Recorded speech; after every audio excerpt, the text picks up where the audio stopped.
Iran may be activating sleeper cells outside the country. Alert says the US has intercepted encrypted communication believed to have originated in Iran that may serve as an operational trigger for sleeper assets outside the country, according to a federal government alert sent to law enforcement agencies.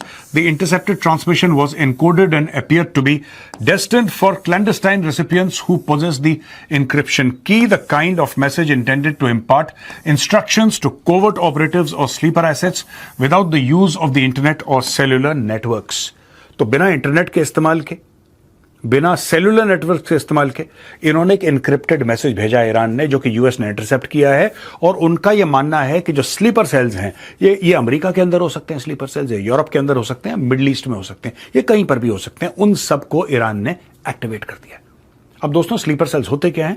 ये जिसको कहते हैं कि normal everyday people, right? लेकिन वो जासूस होगा, वो एसेट होगा ईरान का या किसी भी देश का, और उस मोहल्ले में रह रहा है। वो टीचर हो सकता है, वो एक शॉपकीपर हो सकता है, वो एक प्रोफेसर हो सकता है, वो एक बिजनेसमैन या ट्रेडर हो सकता है, वो कोई भी हो सकता है।